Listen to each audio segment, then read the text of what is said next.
You know that person, right? The friend, the coworker, the one who finds a way to laugh not just at the funny stuff, but at the really, really awkward stuff too. Yeah, it's that specific kind of humor. The kind that kind of makes you stop for a second and think, wow, how are they so okay with this? It's not just being a happy person, it's something else, something deeper. Or what about this person? You're at a party, maybe a coffee shop, and while everyone's just chatting away, you notice them. Their eyes are moving. It's like they're tracking everything: who's coming in, who's leaving. They're running some kind of silent program in the background. And here's the thing that changes everything: these behaviors aren't just random quirks, they're patterns. They're the echoes of a mind that had to figure out how to get through something tough long before it ever got a chance to just be. And this is where it gets really interesting, this wild paradox. You have this same person who is an absolute rock in a real emergency. Like they are calm, they are focused, they know what to do. But then their coffee order gets messed up and they completely fall apart. It just feels like too much. You'd think that's just inconsistent, right? But it's not. It is conditioning. It's what happens when a brain doesn't just get through a ton of stress. It adapts. It literally rewires itself to become incredibly good at one thing: survival. So let's break down the 5 hidden signs that show someone survived too much. All right, number 1.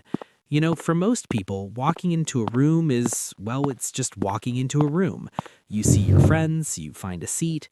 But for someone who have gone through too much, their brain is doing a million other things. It's automatically running a checklist. Where are the exits? Who seems a little on edge?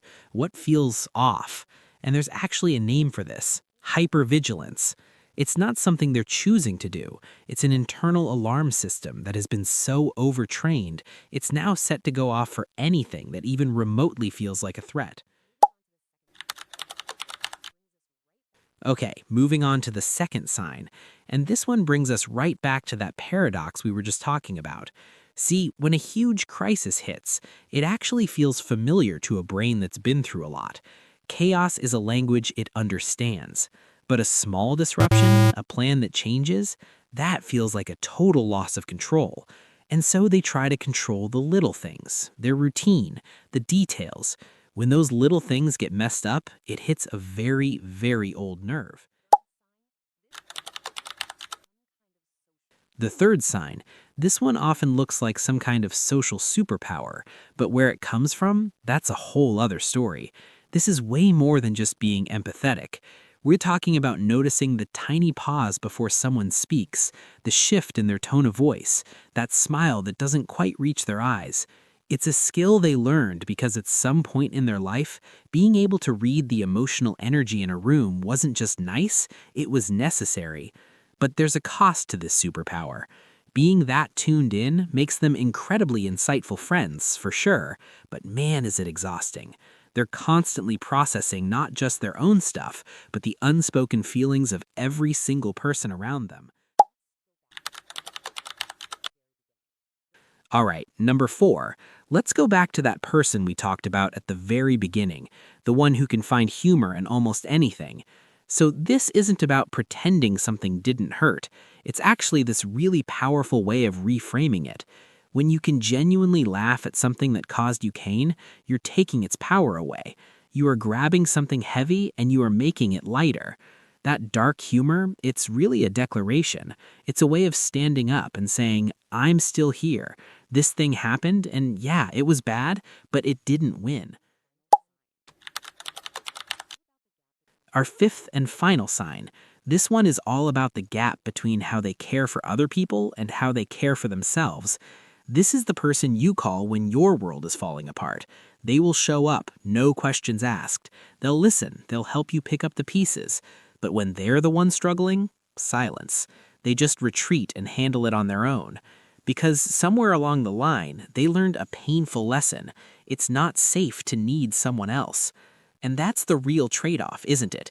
That fierce independence keeps them safe for sure, but the very same walls they built to protect themselves from getting hurt, well, they're the same walls that can keep love and real connection out. And if you look really closely, underneath all of this, there's often this quiet sadness, a kind of grief, not just for what happened, but for the person they were before. The person who trusted a little more easily, who didn't always have to be on guard, the person who just felt lighter. But please hear this. This is so important. None of this means a person is broken. It means they adapted.